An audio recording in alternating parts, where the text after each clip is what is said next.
Stocktake is brought to you by Intelligent Investor, Australia's leading value investing research house. Get your free trial by heading to intelligentinvestor.com.au. The information in this podcast is current on the day of recording. It is general advice only, does not take your personal situation into account, and may not be suitable for you. Thank you for listening to Stocktake, the podcast from Intelligent Investor. For a free trial, please visit intelligentinvestor.com.au. My name is John Addis. I'm the editor and founder of Intelligent Investor, and we are in the midst of reporting season. Today, we'll be covering coal, cars, liquor, and maybe cheap jewellery, all of Gaurav's favourite things. All my favourite things, yeah. That's right. On top of that list, cheap jewellery. Cheap jewellery, yes. Cheap jewellery and expensive cars. Yeah. Anyway, let's kick things off, though, with a few comments on the reporting season that's just ended. We haven't quite got up to date with all of our results just yet. But this one feels a bit different, doesn't it, Gaurav? Yeah, I'm still going through results. I've got quite a few companies that reported late, and so I'm still going through them. So for members, just keep in mind that there are more updates coming along. But you're right, John, this one did feel different, and I think it needed to feel different. Before this reporting season, we've been talking internally and with subscribers about how unbalanced the market was appearing, that there was a high concentration of stocks that all investors were pouring into. Only a handful of stocks were running into really difficult valuations, very hard to justify valuations, and there are parts of the market that were completely ignored. And I think this which we're going to talk about in one case. In one case, yeah. But this reporting season was a bit of a reckoning for that. A lot of those hot stocks, even though they reported quite well, I thought, fell a long way. And some of the ignored stocks, even though they most of the time they reported as expected, and it wasn't great results, it was just they were quite mild. The share price reactions were much more ferocious, as we saw with Eagers. That's right. Graham, what was your view on that? Because it seemed that even if a company missed by a little, there was a massive share price movement, and if it beat by a little, there was another massive share price movement. Yeah, I think what I've just said, that's the clearest sign that there is some sort of bubbly behavior going on, is when you get good results that lead to disappointment. That it's like that the expectations have just been built up so much that even when companies are performing very well operationally, that still just isn't enough to get people excited. They're just exhausted from excitement. So the stocks fall. Yeah, that's I didn't have any of the big blow ups this round. Thankfully, healthcare stocks and some of the retailers that I had weren't as overpumped as other industries, but you definitely saw it a few times out there. Well, let's get into one of these results then, where there was a massive share price response to a pretty good earnings result.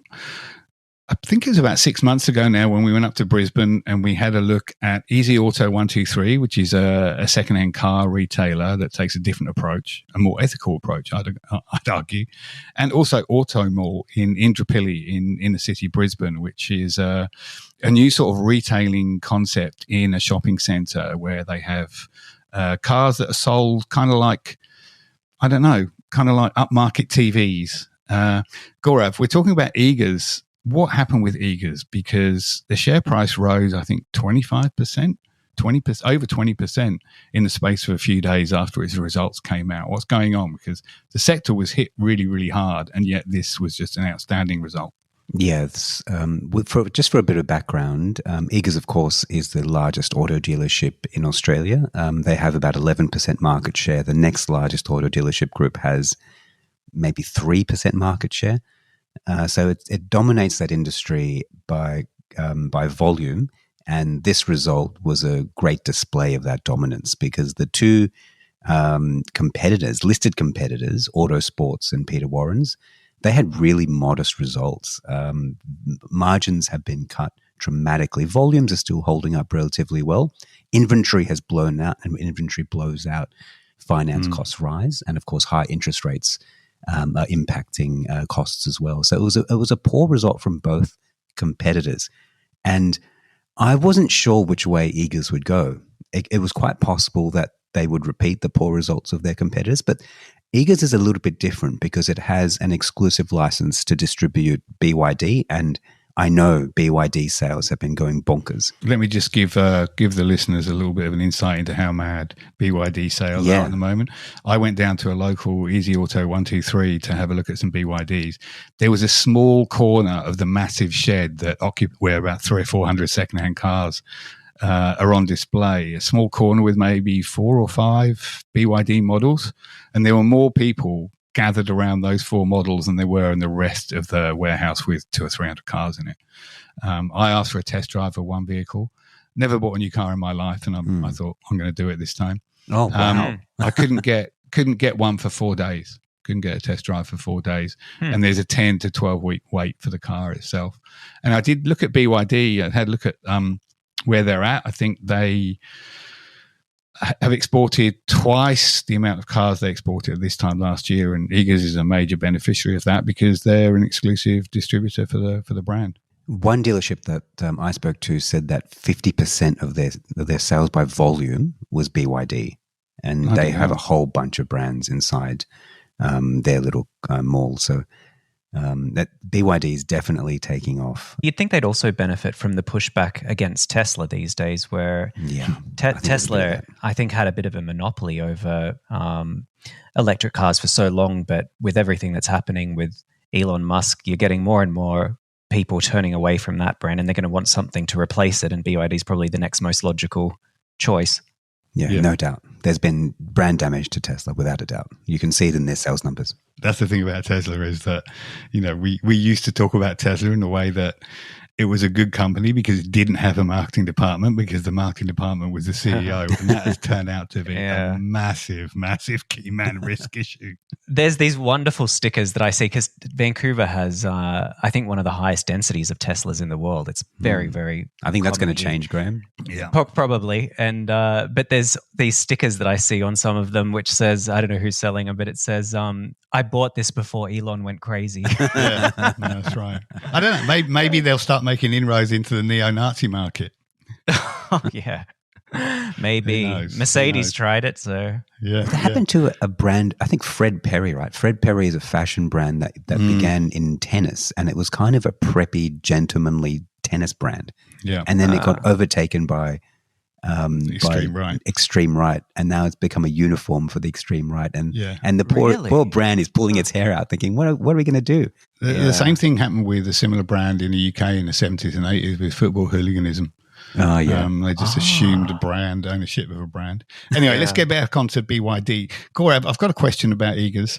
Are they seeking other Chinese brands? Because everybody talks about BYD, but once you go down the rabbit hole into Chinese EV manufacturing, there are 7 or 8 really, really good companies that are growing very quickly, producing great cars from what I can tell. Is that a threat to Eagers, these other brands that will be coming onshore soon?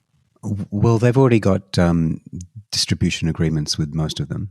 They already do Haval and MG, and there's another Chinese brand that is Geely.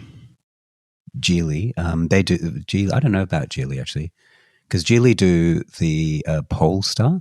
Yeah, I'm not sure if they do that one or not. But Eagers is any brand that comes to Australia. Eagers is the logical talking point. I mean, think about what BYD did, right? BYD didn't even bother talking to any competitors. They came straight to Eagers, signed an exclusive agreement, and rolled out. They're looking at 100 locations. I think they have like 40, 50 locations already. It might be more than that. I can't remember off the top of my head, but they've rolled out very quickly. And they've done that because they've had the cooperation of the number one dealership group. Right. So the share price responded very well to the fact that full year revenue rose 14% It wasn't so much revenue. I think we knew that we have the sales numbers before the actual results are released. You can VFAX is the industry group. They release sales numbers on every month, and you could sort of track that and see that cars were selling reasonably well. Car sales have not really fallen. It's the margins that have fallen. Right. And industry is now making 1.2% margin on average. And that was similar. That number represented what Autosports and Peter Warren were doing. So I was worried about the margin impact, but in fact, Eagers rather, came out and posted a margin of 3.3%, which was, it's almost triple the industry average, which is a remarkable feat. In fact, they are forecasting not only an extra $1 billion of revenue for next year, $1 billion, John. They're also forecasting higher margins for next year. And I understand $1 billion is a big number for a car retailer, is it? It's just extraordinary for, in terms of revenue growth for year on year, that is a big number. I did not expect such large revenue growth, but to combine that with higher margins at the same time, that was really unexpected. And that's what really caused the share price to pop. Those two things combined together, because they are so different to what's happening in the rest of the industry. And Eagers is able to pull that off because of its industry dominance and because it does things differently. A big contributor to that was Easy Auto 123. That is a remarkable hidden gem inside the Eagers business. It's so much better than what it looks. Yes, that's right. And I don't think analysts and the market at large has really focused on the used car business, but it is a gem inside that company, and it helps counter cyclicality, because new car sales and new car margins are inherently cyclical, and used cars are actually counter cyclical. So it really does help those group results. Yeah. But there are other things they're doing as well. If you look at productivity per worker, sales per worker, sales per square foot, these are in order of magnitude different to what the competitors do. And it's because Eagers has such a large volume of cars, they can invest in technology improvements that help productivity and help turnover to an extent that the competitors cannot. Right. So it's an advantage business, and I think most people would see this as just a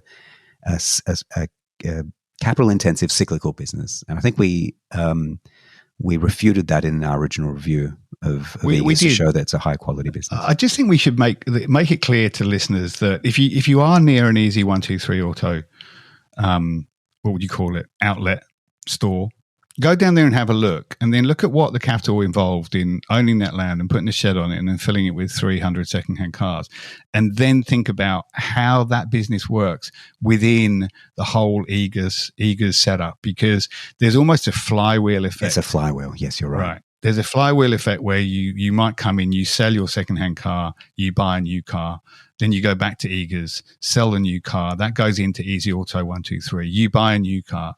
And you do all the maintenance all the way through, all of the servicing. There's all of the financing, the insurance. There is quite a flywheel operating here that is based on volume and almost an aggregation of suppliers. Like if it's true that Eagers is monopolizing supply of Chinese EVs, that could be a very, very profitable thing. I don't know whether making an EV is cheaper now than making an ICE vehicle, but I suspect it will get that way once volumes increase. You might even find that they make more money out of selling EVs than they do ICEs. I'm not sure. At the moment, the BYD margins are quite a bit lower than than the rest of their margins, but that really reflects the extra volume they're getting from the exclusive distributorship. So nothing to do with EVs, it's everything to do with that exclusive arrangement. Okay. But just to get back to this flywheel, the thing that makes Eagers really attractive is that the competitors cannot replicate what Eagers is doing. In most industries, competitors keep a very close eye on the strategies used, and if one company is making a lot of profit, the competitors will look over and copy those strategies, implement them, and then profitability for the leader tends to fall. But that Easy 123, the whole reason that business does so well is because of it has advantage car sourcing. Because Eagers has such a large volume of new car sales, it can source trade-ins cheaper than anyone. And the key that they did that no one else has ever done before is they aggregated all their trade-ins collectively. Instead of giving it at the dealer level, the dealers that pass on those trade-ins to Easy Auto 123, everything gets collected and then distributed into a handful of warehouses and sold at smallish margins, but really high turnover. They turn over inventory about 10 times a year, an extraordinary number. So that's the secret sauce to the used car business, and it can't be replicated because the competitors don't have the volume. I think we could do a podcast on the auto manufacturers at one stage and just dedicate it to it, because I do feel as though there is a big switch coming along in EVs, and we've often looked at the big car manufacturers, the global car manufacturers, and say, look, this is on 7 times earnings. And what a brand like that, and they've been on single-digit PERs for years and years and years. Yeah. And I think I know why. I think the market got this right a long time ago. And the EV and the traditional automakers are probably going to struggle to respond. But anyway, Eagers is really well positioned. We recommended this, I think, at about $10.50 in June last year. It's now up near $15, over $15, I think, Gaurav. Where are we now with the recommendation, and what do you expect from here? It's a hold for now. The thing I really wanted to highlight with this was just how, in my view, and I think we said this, I called this the essence of value investing, and in the original review. And by that I meant that it was never going to double really quickly. It's not one of these high growth, high PE stocks where the multiple is going to expand and you're going to see a doubling of revenue or anything. This is not that kind of business, but it is a super low risk business, especially at $10. I mean, I think we're kind of banging the table on this. We called this the best buy idea we had of the year in December. I think when you consider the stocks you put in your portfolio, the allocation of stocks depends on the risk. And this was a particularly, I think, low risk, high quality idea. I made it my largest holding at cost. And so it's really saved returns for me personally when stuff like MinRes has fallen over the years. So that allocation piece, how you allocate your portfolio is actually, it's maybe more important than the stock selection itself. And that depends on how much risk in the business. So that's what made this so attractive, was that it was a low risk idea. And sometimes I think we chase the highest returning idea rather than the optimal risk reward idea. No, I agree with that. I think that's a subject for another day. We're going to keep moving on because I think we're going to have to wake Graham up now, who's probably bored. All the car talk. So bored by the talk of cars from the Revhead Eagers shareholders. Let's get into something more ordinary: food, toilet rolls. Food. Who doesn't love chocolate? That's what Graham loves. Chocolate on sale. That's the best kind of stock to buy. Chocolate on sale. All right. So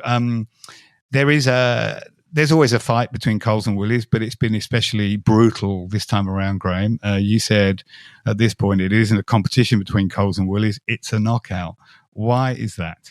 It has been, I think this was one of the most interesting results that has come out from, not just from Woolworths in particular, but comparing it to what's going on with Coles.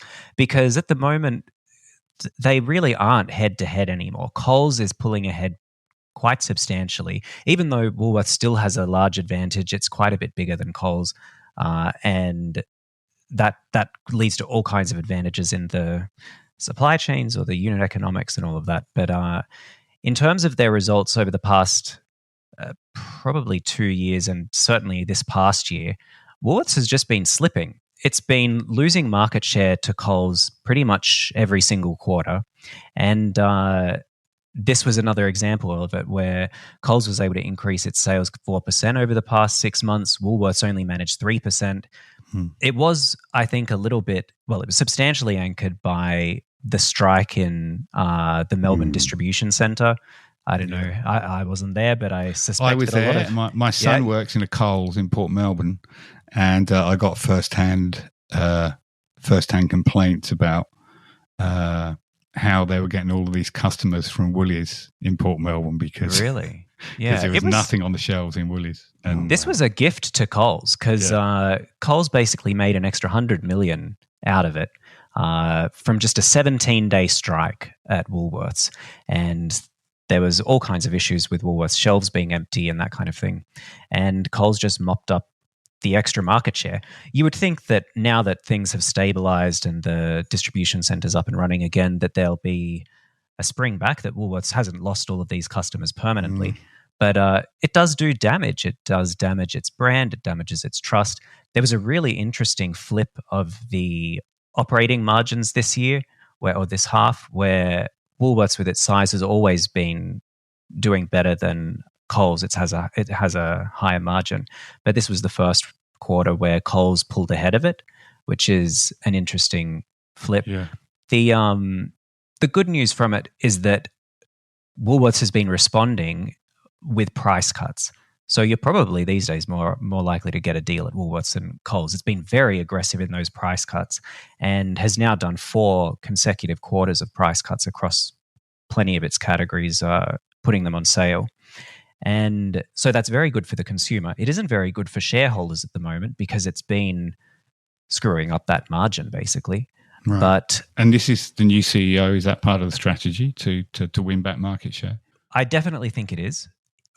Amanda Bardwell just started in September, and so it's a pretty common strategy with any new CEO to come in, get the bad results out early, do the excess spending up front so you can set yourself up for a good term in office. And that seems to be what's happened this result. So on top of the strike, which caused all these issues, I suspect there's some expenses being pulled forward, and she was obviously very keen on maintaining market share at any cost, essentially. Yeah. And so I think that'll play out to her benefit over time because following results will look much better. Looks better. Do you reckon, Graham, that the government's scrutiny of Woolies' margins played a role here as well? Were they willing to take a short-term margin hit to give the impression they don't make as much money? It's interesting that Coles hasn't taken that approach and that Woolworths has. So I suspect that Woolworths is doing it actually just to maintain their market share, that they're not really focused too much on the ACCC inquiry. But I think it'll be to their benefit that they've taken that action ahead of time over this year. When those results come out and the reports are released, Woolworths can at least say, well, now we're quite a bit cheaper than a lot of Coles goods, so don't point the finger at us. But I always thought that was a bit of a political, scapegoat thing anyway, that these companies don't earn large margins, that they're pretty much selling stuff at cost plus a tiny few percentage points. So it feels painful to consumers when you see prices going up, but it's not as if these companies are suddenly creating all these excess profits and profiteering from it. So I always thought that was a bit of a false scandal anyway. But we disagree on that, Graham. Oh, really? You feel like they are profiteering? I think it's hard to profiteer with a 3% margin. I know. I mean, this is a thing. It's but they do kind of swap discounting strategies. That is interesting. Yeah. I remember you pointing that out. Yeah, Tim Tams will be cheap one week at Coles and then it's cheap the next week at Woolies. Yeah. That's a clever little marketing trick. And that swaps, every couple of weeks they swap it around.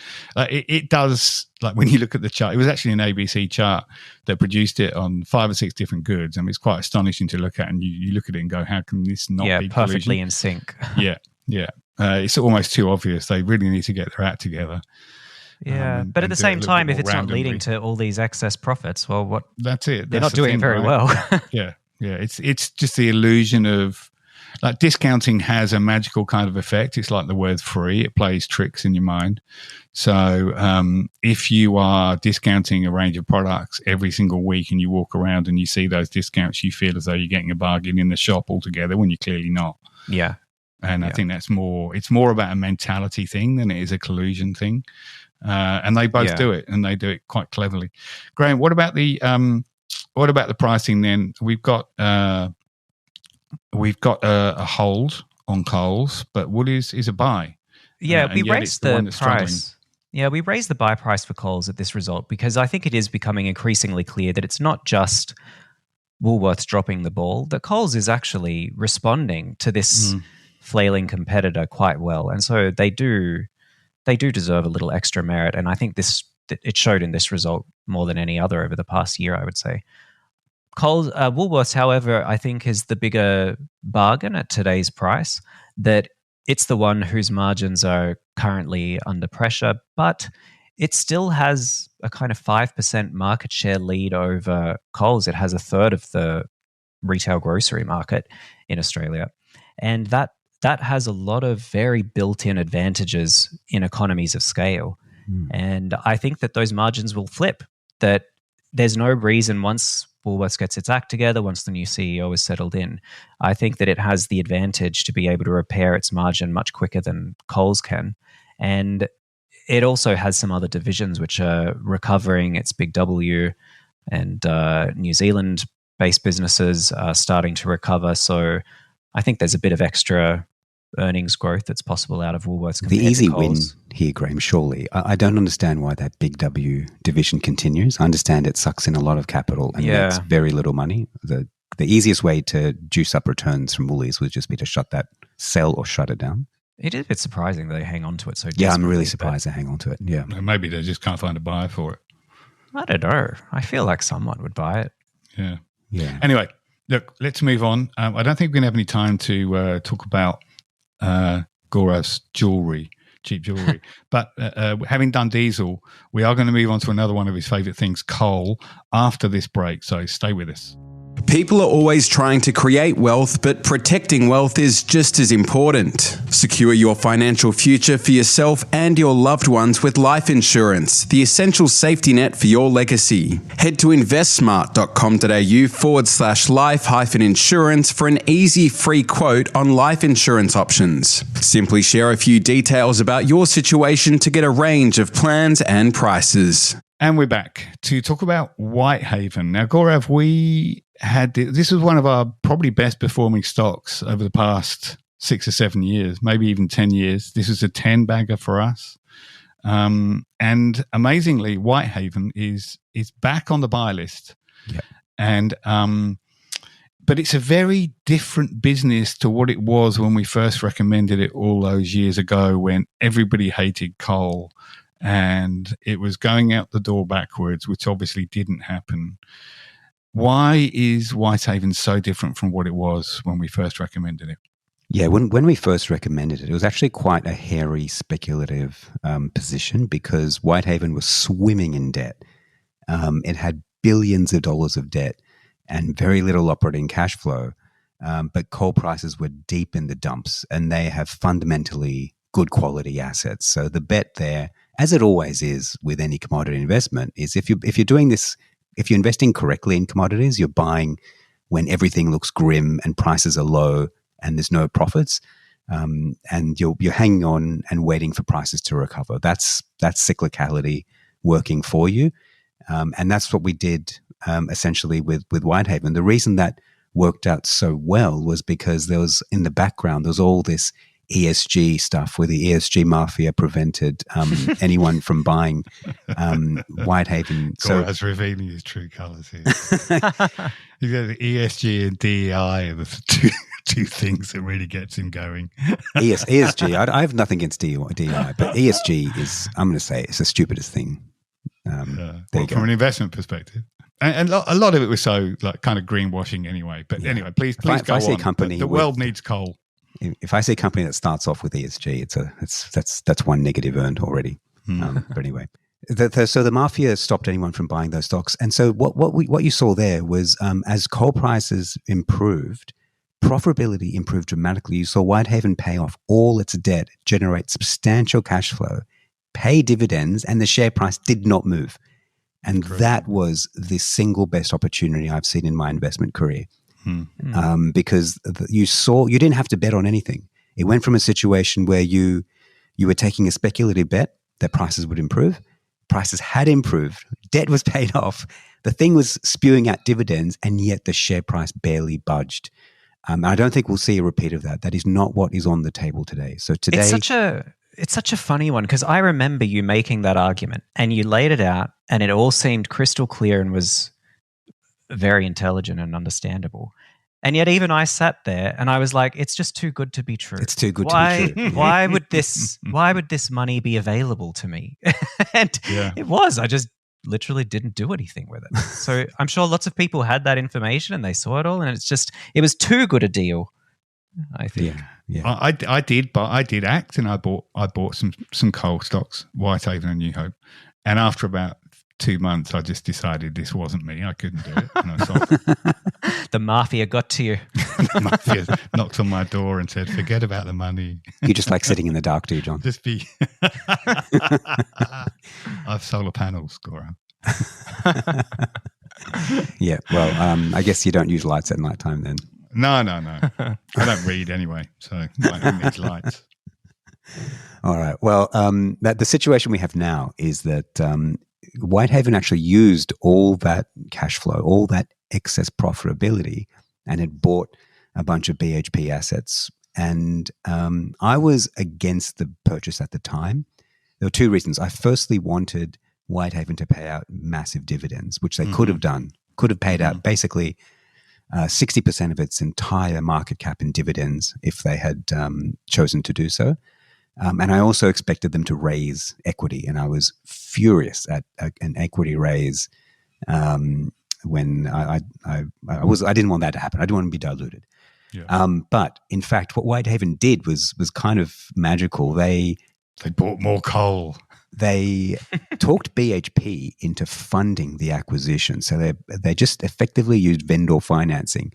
So they took on debt, which was fine, but they didn't have to raise equity because BHP funded the acquisition for them. That's amazing. That was the masterstroke. Yeah. This is the ESG mafia, as you term it, standing over BHP because they wanted to get out of coal just because it had a dirty smell about it. It wasn't anything to do with the money. Well, they thought that their PE rating was being compressed because of their large coal business. And their best coal mines are way too profitable. They couldn't sell those. But the ones below them, they could sell. And so they did. And this is where the ESG worked in our favor as Whitehaven shareholders, because BHP actually could have sold to a higher bidder. But the higher bidder was a smaller company that wasn't as well established, and there wasn't the guarantees that they would be able to clean up the operation at the end of it. And they didn't have an environmental record that was as strong as Whitehaven. Wow. And so Whitehaven actually got the nod, even though they did not offer the highest price. And so it was a clue there that they were getting a pretty good deal. So when you fast forward 12 months, what's happened is that Whitehaven's effectively doubled production, raised margins because they bought met coal mines, which are higher margin operations.